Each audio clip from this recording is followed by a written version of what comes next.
Witajcie! Znajdujemy się w ciągniku YTO, największym, jaki w tej chwili jest dostępny w naszym kraju, czyli seria NL Y 115-4. Jest to ciągnik o mocy 115 koni, który spełnia normę Stage 5. Nie jest to żaden udawaniec ani podrabianiec. Jest to ciągnik z silnikiem chińskim o pojemności 4,3. I jest to ciągnik, który mniej więcej kosztuje około 160 tysięcy złotych netto. A zatem propozycja nie tylko dla tych, którzy poszukują ciągnika prostego, aczkolwiek już mocniejszego, ponieważ jest to seria znacznie większa od tej, którą prezentowaliśmy niedawno, ale ciągnika wciąż nie wymagającego ani zbyt wiele uwagi w trakcie obsługi, ponieważ wszystko tutaj jest mechaniczne, proste. Mamy tak, 3 sekcje hydrauliki, sterowaną oczywiście dźwigniami mechanicznie. Mamy podnośnik z regulacjami, z takim uproszczonym utrzymaniem podnośnika w jednej pozycji. Mamy ręczny gaz, też mechaniczny. Oczywiście ciągnik ma 115 koni, więc nie spodziewajmy się, że będzie tutaj ograniczona ilość urządzeń do kontroli emisji spalin. To nie jest MTZ, to jest YTO, a więc mamy tutaj DOC, mamy tutaj DPF, mamy SCR, mamy EGR. Niestety to musimy w tej klasie mocy przełknąć. Kabina o dziwo jest bardzo przestronna. Mamy fotel pomocnika operatora z pasem. Jest to fotel oczywiście w pełni homologowany. Mamy rewers przy kierownicy. Rewers oczywiście ze sprzęgłem. Mamy 4 biegi. Mamy 3 zakresy. I w zasadzie, jeżeli chodzi o wyposażenie tego ciągnika, to jest wszystko. Oczywiście jest klimatyzacja, panel znajduje się z tej strony. Panel podobny do tego, jaki można znaleźć w ładowarkach Hornet. Jest całkiem sporo nawiewów, można sobie ustawić na siebie, na szyby od góry. Jeżeli chodzi o nawiewy w dolnej części ciągnika, no to tutaj ich nie znajdziemy. Wszystko jest zlokalizowane na podsufitce. Jest uchwyt na kubek, dosyć płytki, ale jest. Żółty przełącznik na desce, zobaczycie go na przebitkach. To jest szybkie wyłączenie wałka WOM. Wałek WOM włączamy klasycznie dźwignią. Jest niewielki schowek za siedzeniem pasażera. Słupki są osłonięte takim plastikiem, który by sugerował, jakby były okrągłe, ale przez to mamy całkiem niezłą widoczność, ponieważ każdy z tych słupków jest dość wąski. Widoczność do przodu, szyby w dolnej części kabiny, bardzo dobrze widać koła. Jeżeli chodzi o maskę, jest ona trochę pękata, natomiast schodzi mocno do przodu. Do tego ciągnika oczywiście można mieć ładowacz. Ładowacz polskiej firmy, zapewniany przez Super Traktor. Wszystkie elementy układu oczyszczenia spalin są schowane za słupkiem, to znaczy wyciągnięte spod maski i znajdują się z boku ciągnika. Jeżeli chodzi o drzwi, no to drzwi są duże na cały bok kabiny. Uchylają się dosyć szeroko, jest bardzo dobre wejście. Zbiornik paliwa znajduje się po stronie lewej, zbiornik AdBlue znajduje się po stronie prawej. No i nie ma co czekać, uruchamiamy ciągnik. Najpierw uruchamiamy sobie zapłon. Wita nas ekran powitalny, na razie w języku chińskim. Do tego mamy 3 klasyczne zegary, czyli obroty oraz paliwo i temperaturę cieczy chłodzącej. Natomiast na monitorze mamy dodatkową informację o ciśnieniu oleju, ładowaniu oraz poziomie płynu DEF. Monitor ma dodatkowe funkcje. Możemy sobie podejrzeć trochę więcej parametrów ciągnika. Możemy przeprowadzić regenerację DPF-u na postoju. Możemy sobie tutaj oczywiście ustawić, co ma być wyświetlane, zmienić język. Na razie jedynym najbliższym nam językiem, jaki jest dostępny w menu, jest oczywiście język angielski, poza językiem chińskim. To oczywiście, jak dowiedzieliśmy się od przedstawicieli firmy Super Tractor, jest na tapecie w firmie YTO. Na pewno będą chcieli się lepiej dopasować do rynku, tylko trzeba na to poczekać. Dodatkowo z monitora możemy odczytać parametry pracy ciągnika, takie jak chociażby prędkość wałka odbioru mocy, temperaturę zewnętrzną, jakość AdBlue, co tutaj jeszcze jest.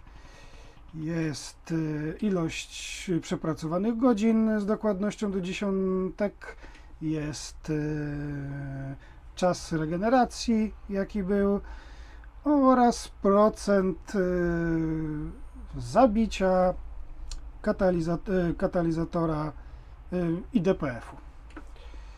Całkiem sporo opcji, jak na ciągnik, który pretenduje do miana raczej prostego, raczej następcy ciężkich serii Ursusa lub ciągników MTZ, bądź też prostszych Zetorów. Po uruchomieniu ciągnika ciągnik wchodzi na około 800-900 obrotów.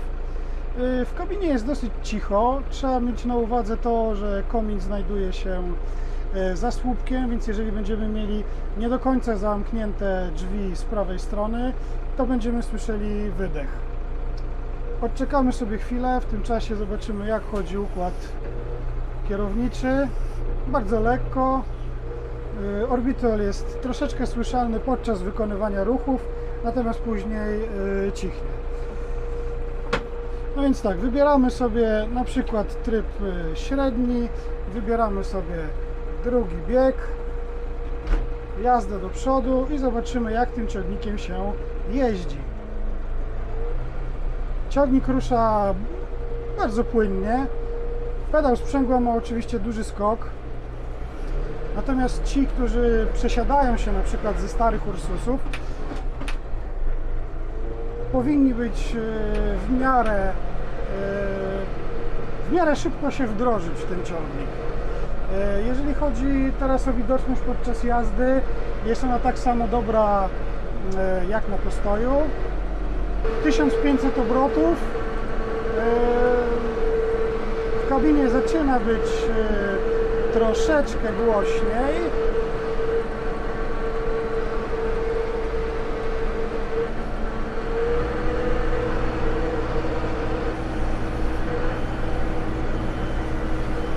Zobaczymy, jak zwrotność. Mamy tu kawałek placu.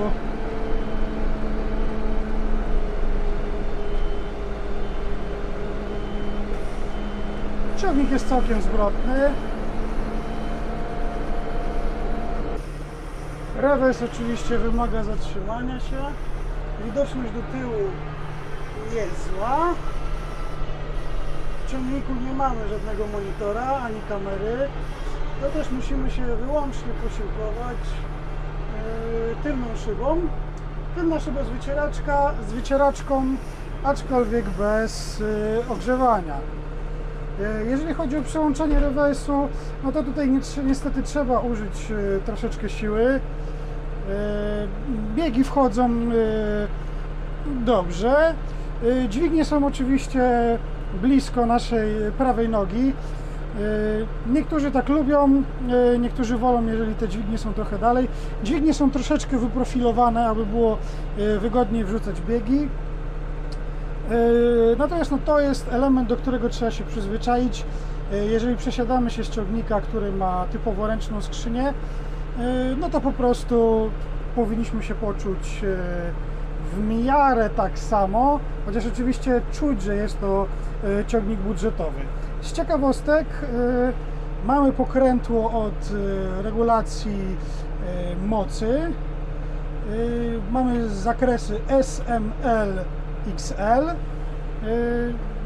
Teoretycznie powinno to wpływać na ekonomikę pracy maszyny. Jak jest naprawdę, trzeba sprawdzić w polu, trzeba sprawdzić podczas pracy.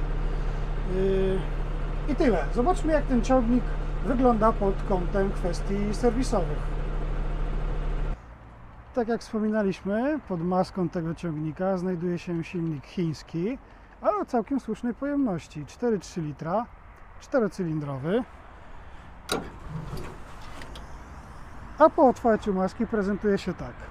Z przodu całkiem europejsko, czyli filtr powietrza z dodatkowym filtrem tutaj na wejściu, Power Core. W środku znajdują się dwa filtry, główny oraz bezpiecznik, tudzież wstępny i filtr. Z strony mojej są praktyczne kratki do osłony chłodnic przed większymi elementami. Ta jest nawet składana, aby łatwiej było ją wyciągnąć w przestrzeni koła. Pakiet chłodnic oczywiście się nie uchyla, jest zamontowany na stałe. Akumulator z przodu. Tutaj też główny wyłącznik prądowy. I jeżeli chodzi o przód ciągnika, to jest tyle. Jest oczywiście odpowiedni obciążnik. Te szczoteczki mogliśmy zobaczyć w Hanwha. Te szczoteczki coraz częściej wchodzą do chińskich ciągników. Ma to chronić przed nadmiernym zapyleniem części silnika od części chłodnic. Silnik oczywiście już ukryty pod gąszczem wszelakich rur, jest intercooler, jest zawór EGR. To, obok czego stoję, to oczywiście pakiet urządzeń, które dbają o ekologię. Jest DPF, jest też SCR. Tutaj znajduje się zbiornik na płyn DEF. Zbiornik oczywiście z filtrem wstępnym do wlewania płynu. Drzwi szerokie na całą kabinę. Kabina jest już nowocześniejsza niż niektóre z kabin, które mogliśmy zobaczyć w starszych chińskich ciągnikach. Jeżeli chodzi o kwestie serwisowe, mamy filtr hydrauliki umieszczony tutaj, między kołem a zbiornikiem płynu DEF. Jest duży błotnik plastikowy, zakończony przyciskiem od włączania WOM. Ciekawa rzecz w chińskim ciągniku, mimo że ten ciągnik jest prosty, to jednak znajdują się tutaj ciekawe smaczki. Ciekawym smaczkiem jest również sposób rozwiązania środkowego cięgła oraz wyjść hydrauliki. Przeważnie jesteśmy przyzwyczajeni do równego szpaleru wyjść. Tutaj mamy 3 pary zamontowane na złączkach kątowych, dzięki czemu po środku zmieścił się łącznik. Czy w praktyce wpinanie przewodów w ten sposób okaże się łatwiejsze, czy trudniejsze, to już zależy od tego, do czego jesteśmy przyzwyczajeni. Dwuobwodowa instalacja pneumatyczna, podnośnik, który poradzi sobie z masą około 4 ton, zaczep regulowany, wałek WOM, naturalnie, bez tego nie ma mowy o ciągniku, zbiornik płynu do spryskiwaczy i w zasadzie to jest tyle. Światła do jazdy żarówkowe, światła robocze oczywiście LEDowe, opcjonalna kamera, która znajduje się z boku.